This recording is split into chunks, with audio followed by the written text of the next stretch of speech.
man, HoneyKomb Brazy. HoneyKomb came home. HoneyKomb came home. For 1 month. Damn. 1 month, Ronnie Redd, and caught new charges. Pistol, certain persons forbidden, probation violation, felony, possession of controlled substance. That ain't no good look for HoneyKomb Brazy, man. It's like, I'm rooting for HoneyKomb Brazy, man.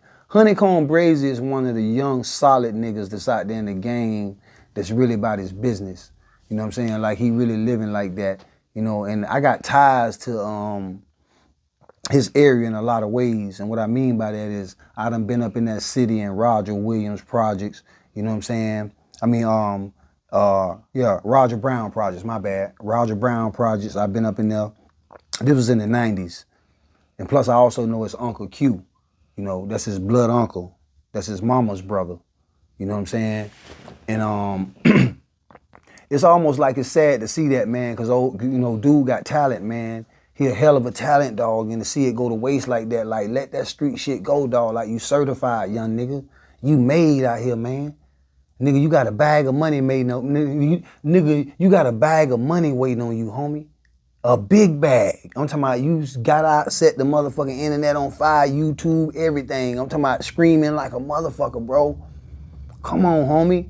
And now you done let these niggas trick you off the street, man. You sharper than that, man. Like, you definitely got the wrong niggas around you, young nigga. You got the wrong niggas around you, dog. For real. If you done put in the work like I know you done put in the work in the streets and you certified, homie, there's no way that niggas around you supposed to let you catch a fucking pistol case, bro. A pistol? How in 2023, my nigga, going into 24, a nigga with millions of dollars get caught? It supposed to been all them hang around niggas. Ain't no way in hell the motherfucking white folk supposed to even charge you with nothing. You supposed to been laughing at them when they came and they got that gun out of the car. Whoever, because they supposed to been a nigga screaming, bloody murder is mine. Bloody murder is mine. How the fuck you got charged, man? And that shit fucked up. You know what I'm saying? Like I said, I like that little nigga Brazy. I like that nigga. I've been following that nigga a long time and shit. He speak the real shit. Solid young nigga, man. I like him because I know I can look in the eyes of real niggas. You know what I'm saying? Because I've been around wolves and real niggas all my life. And I can look in the eyes and I can see it in him. I know it's in him. But you know what I'm saying? He fumbling like a motherfucker. You know what I'm saying? God bless his, you know what I'm saying, his grandparents, you know what I'm saying? You know, they got in the situation and stuff like that right there, you know, and I know they're in heaven looking down and they proud of him, but bro, you got to make them proud of you, bro. You got to make that count. For what happened in that family, you got to make that count, dog. Come on, man. I don't know what they finna do to you, if it's gonna be a state case, if it's gonna be a Fed case. I don't even wanna talk the Fed up on you. Hopefully it's in the state, because it'll be cool. You know what I'm saying? But other than that, come on, Brazy, man. Come on, dog. Get this money, man. You got an army of real niggas behind you, man. You said you did time with his uncle? Yeah, I did time with his Uncle Q. Yeah, Q was out of Mobile, Alabama. Shout out to Q. You know what I'm saying? Q used to be with Mug. Mug out of Mobile, Alabama, old country ass nigga. Mug, but niggas out of Mobile country. They good niggas and they solid and they gonna go. But them niggas out of Alabama, some country ass niggas. Good niggas though. Southern niggas, man. Hey, so, I want to touch on HoneyKomb had probably two of the most powerful people in the rap game behind them with Jay Prince and Birdman. Correct. And just like you said, bro, it's like when you got two of the most powerful people in the music industry behind you and pushing you, bro, it should be no reason why you fumbling the bag. And I know he got beef. I don't know what the beef is over with Finesse, but it seemed like when Finesse came out the feds, he went a whole different type of direction. Correct. Than HoneyKomb was going when he got out. Correct. And you know what? I don't even know. That go to show you how out of touch I am, right? When I mean out of touch, I fuck with young niggas. I fuck with young niggas daily. I'm talking about young niggas in their 20s and stuff like that. But the whole internet and the rap industry, I don't keep up with it. I'm quite naturally unfamiliar with who Finesse 2 Times is. I like the young nigga style. You know, he be spitting young, you know what I'm saying? You can like him or not. The young nigga be talking that motherfucking street shit, gangster shit and everything. But that whole shit with him and HoneyKomb Brazy, ain't no way in hell they supposed to fell out like that right there. They supposed to been getting money together. That supposed to been the rebirth of Rap-A-Lot Records right there. The rebirth. We know Scarface and Willie D and Bushwick Bill, rest in peace. We know they did that shit, but that was the new generation. That was the new blood. And you motherfucking savage ass niggas couldn't even put your pride to the side. You couldn't even put your pride to the side, man, and get the bag. Cause y'all were gonna take it to the top. Between Finesse 2 Times and HoneyKomb Brazy, them niggas talented as a motherfucker. Them young niggas be spitting shit. Y'all were gonna take it to the top. Y'all out here acting, y'all beefing with each other, talking war talk. Nigga brother pulling up on a nigga old girl, a nigga mama, bruh. You know what I'm saying? That's how deep that shit done got. What happened with the situation with HoneyKomb and his brother? They fell out? No, you talking about finessing his brother. Finessing his brother. They jumped on him. They beat his ass or something like that right there. But his brother, No Love, pulled up on HoneyKomb Brazy mama. You know what I'm saying? Like, I don't feel like he was gonna do nothing to the man mama, but I feel like the gesture that he was making was, nigga, I can get you. I can touch you, because that's the way I would have took it. Even if you would have hugged my mama and said all the nice shit you said, Ma Dukes and all that, nigga, I still would have felt threatened by that. I would have felt threatened, nigga, if you would have even got anywhere close to my motherfucking mama, nigga. I would have been disrespected, and I'm coming to get you, man. And Ronnie Redd, you exactly right, bro, because HoneyKomb mama said when after the fact that No Love was flaunting a pistol. Exactly. Like I say, it was listen, it was a intimidation move. Listen, it was for clickbait. It was good clickbait because we talking about it right now. It was definitely good clickbait, but I'm talking about on the street level when you talking about approaching the man's mama and y'all done had war words. You know what I'm saying? Like y'all done took it to a whole nother level. When you don't step to a damn nigga, I don't give a fuck how you made that shit seem, nigga. That shit wasn't cool, No Love. Let me say something. It wasn't cool. But all in all now, HoneyKomb Brazy done left his mama back out here again by herself. Yeah. Yeah. You Yeah, see, he did. he ain't looking at that point. You trying to be real for the streets. But the person that you love, your mom or whoever, you done left her out here, now who gonna protect her now? Correct. And like I said, I feel like HoneyKomb Brazy is a lost talent, man. I feel like I said, I like the little young nigga. I like the little motherfucker. Little fat, little chubby little motherfucker, but he be talking some real shit. He be talking some real shit, dog. I like that motherfucker. I like HoneyKomb Brazy, man. I call that shit when keeping it real, like David Sweat, keeping it real goes wrong.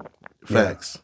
I like him because the nigga solid, man. It's just all that talent. Like I said, he letting it go to waste because he letting these crackers suck all his years out of him. Like, ain't no telling what they gonna try to do to that boy now. You think in the state of Alabama, a nigga like HoneyKomb Brazy, a street little nigga, he got a few $1 million, whatever he got, I ain't counting his pockets.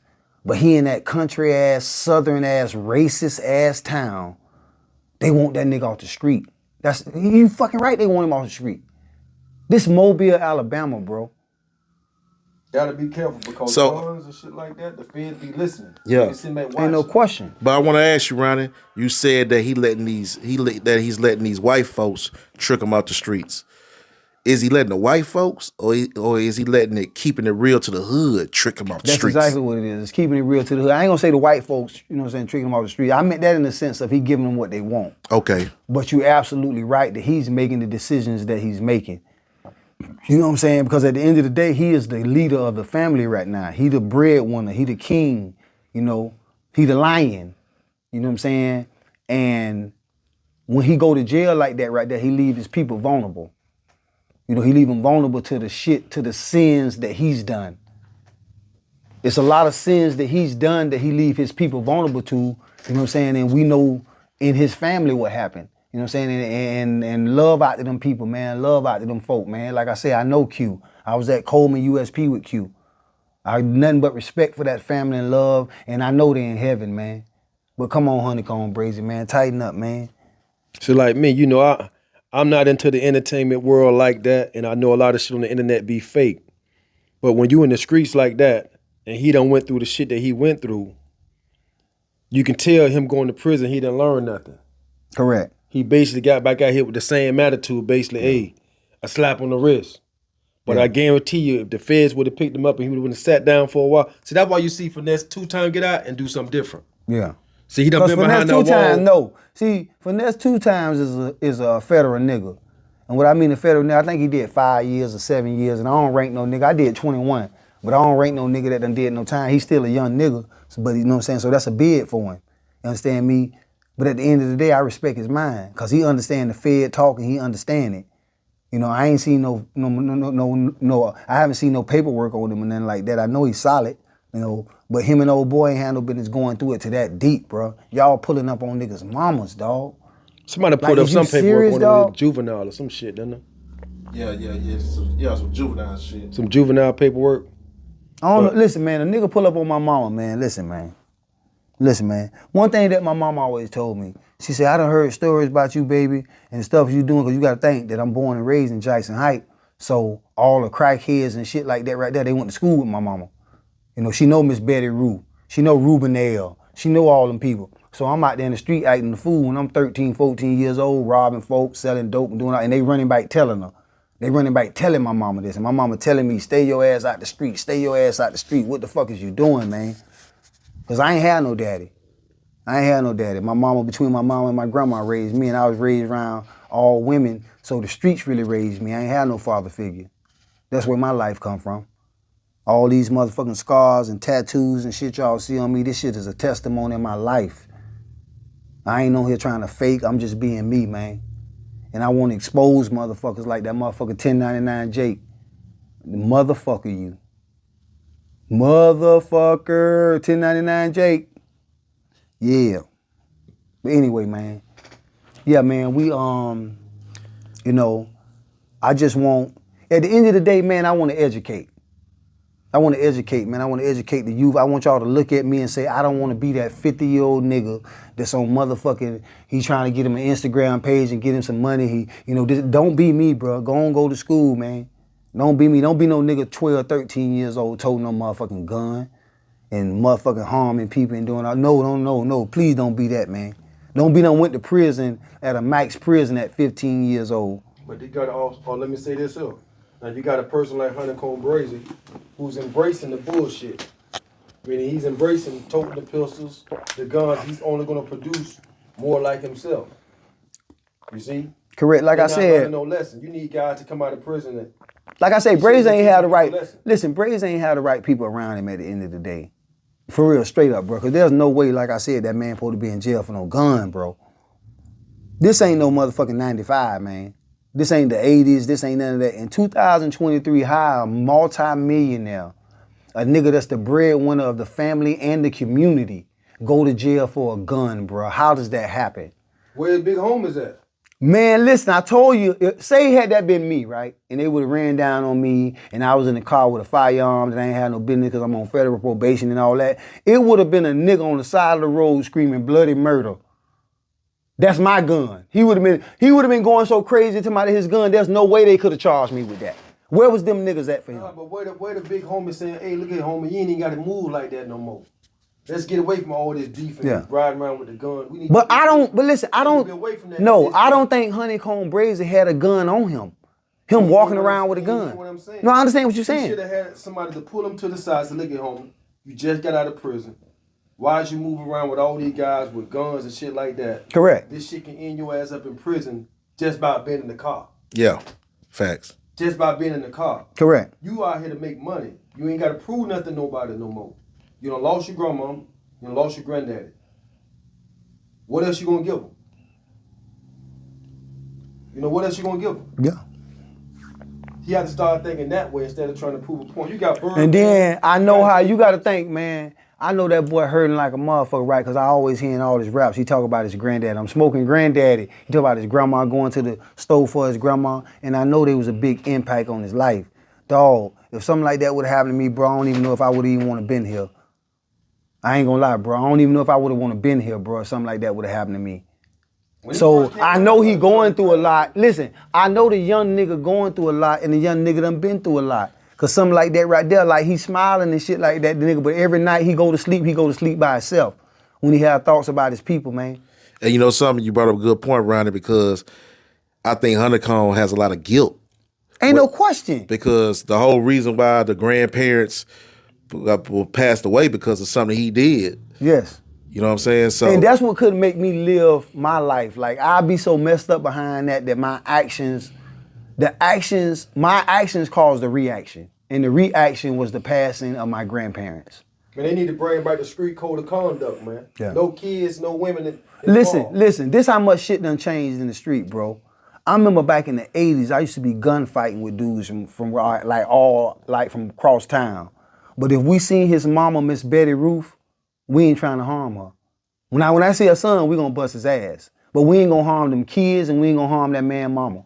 That was the code of the streets back then. Y'all gave passes back then. We ain't messing with a nigga mama. Yeah. Listen, we could be gunning at each other, Spliff. We done got in a bar fight the week before. And now me and you at a club again and we done bumped into each other. Now we outside in the parking lot drawing guns and everything. But if I see your mama, Miss Betty Ruth, we not harming her, bro. And you know what's crazy? It's We not fucking with your kids and your family or none of that, nigga. I want you. But now it's cut though. Nigga don't give a fuck. 2023, you know what they say? Anybody can get it. Yeah. Yeah, and you know, I understand, you know, I respect you little young niggas, gangster and all that old shit right there, but we just came up under a different set of morals, man, of men. Everybody don't supposed to be able to get it, man. Yeah, but we ain't fuck with niggas' mamas and dad. I mean, niggas' mamas and daddies, especially if they were squares. Yeah. Now, if your mama and daddy your mama was a hoe, your daddy was a pimp, I might catch him down bad or something like that. Okay, I get that. But if they was common folk that were going to work every day and all that, and I got a beef with you, I ain't gonna knock your mama across the head, man. And there's plenty of times I done saw niggas' mamas and families and shit like that, and I didn't even think about fucking with him. I want his ass, but I ain't finna hurt his little girl, his little boy, or his grandma, his elderly grandma that's 80 years old. I'm so stuck in the streets, I'm finna blast her motherfucking brains out. No, we ain't play that shit, man. Who was the dude that was one of his homeboy, wasn't it? A dude that HoneyKomb used to hang with. Did what? They actually shot a video in front of the grandma's house. Yeah, in front of grandma's house. So he used to be one of HoneyKomb's homeboys, associates. Yeah. Was one of the people that supposed to set the house on fire. They got arrested for it. That's what I'm talking about, man. That's where the disrespect come in at, man.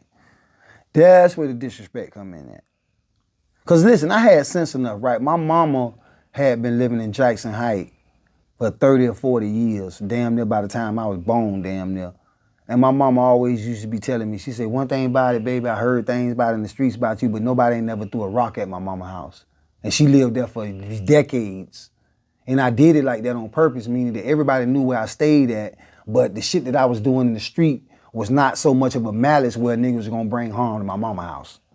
And I was always calculated that. You gotta think my grandma and my mama that we always lived in Jackson Heights. We lived in the hood. Jackson Heights is on 34th. I grew up on 36. So that's 2 blocks. So it's the same. I'm talking about you can see 34 from my house, damn near. And I never brought any harm to my mama. You know how Jay-Z say he ain't never brought no harm to his mama though? Mm-hmm. I ain't never brought no harm to my mama though. No. Yeah, I think that's foul, man. I don't think the streets should play like that. But if you're in the streets getting down like that, you have to think smart for your people. Correct. You can't make them bad decisions to have some shit happen to your people. That's foul. Correct. That ain't being gangster. No, that ain't being gangster. Dog, I was up the road with a dude, I ain't gonna say no names, but he had a life sentence. And his beef in the streets caused, and the dude was from New York. His beef in the streets caused the nigga to, this after he was in the county jail for 2 years on his federal indictment. He hadn't even got sentenced yet. But his beef in the streets had a nigga knock on his mama door, and when she opened the door, a nigga put a bullet in her forehead and killed her instantly right there. This is why he was in jail facing federal time, facing a life sentence. Dog, you know what that'll do to a man? That your bullshit that you left in the streets, and you done been in 2 years getting ready to get a life sentence, and a nigga pop your mama in the head and blow a whole top off. Your mama. Your 70-year-old mama. That's what happened to a nigga, bro. That's deep. That's deep. Super deep. I don't want to live no more after that, y'all. Yeah, it's over with after me. The motherfucker do that to my mama, it's done. Man, I'm done. I'm gonna be just damaged goods out here in the world, man. Hey, I heard some OG person say it. He said, man, you can't never think how another nigga gonna respond. Ain't no question. You know? So the nigga could be a stone cold pussy. But he may respond in a way that you're not even thinking he gonna respond. So you have to be aware of that. Correct. You know? So like we saying like about the Brazy situation, man, he had to think ahead now. He can't just be thinking for right now. I wouldn't even be in a mobile right now if I was him. I wouldn't be nowhere where I have to be riding around with a gun. That's the crazy part too. I didn't understand why he went back to Mobile. Because the first time he got out, he went to Houston. Okay. He was in Houston. I don't understand why he went back to Mobile where he know he got enemies. When he know his name is hot. He know the police want to lock his ass back up. Correct. So I want to ask you, Ronnie, what advice, if HoneyKomb can wiggle his way out of this second arrest, what advice you got for HoneyKomb? Man, the advice I got for HoneyKomb, little bro, is just sit down, get this money, You the leader of the family. Like I say, you the lion, you the king. Everybody dependent upon you. And everything that you ain't even there to protect the family, bro. Like you left a lot of destruction out here, like in a way, but you ain't even there to protect that. I like think he got a little sister because he always talk about it. You know what I'm saying? He always talk about his little sister. I know he love his little sister, but you ain't even out there to protect them, bro. Out of all this bloodshed and beef and all that done started, them folks still in Mobile, man. You probably got out that motherfucker when you got out. Guess what? I been through that, this and that, and got to the bag. Nigga, you was finna get rich. Nigga, you probably would have made $6 million this year. And this up and coming year alone, 2024, you would have made $6 to $10 million easy through shows. Cause they would have had one in Tampa, young nigga. I would have came and saw your motherfucking ass. And Straight up. You think it's very possible he going back to prison for the gun? Man, put it like this, if nobody don't step up and say that was their shit, you damn right he going back to prison. You better hope the boys don't come. And we all know who the boys is. We better hope the boys don't come. I ain't talking it up. But if it's in the state level, he gonna be all right. But they tired of him, man. They know he a tyrant. They know HoneyKomb Brazy is a tyrant, and they tired of him. When they start making you public enemy number one, like I explained even in my case, where the Fed sought me out. I was fresh out of prison, broke as a motherfucker, working a goddamn job, and they stalked me out talking about 20 keys and $180,000. You know why? They were tired of your ass. They was tired of my ass. They say, you know what? We know this motherfucker thirsty. We know he will bust a lick. He'll do a home invasion. He'll do something. He fresh out of prison. The bitch broke. He ain't got nothing. Let's dangle this carrot in front of his motherfucking face. And that's what them bitches did, and I bit. And they called me 21 years, man. I'm the goofy, y'all. I'm the goofy.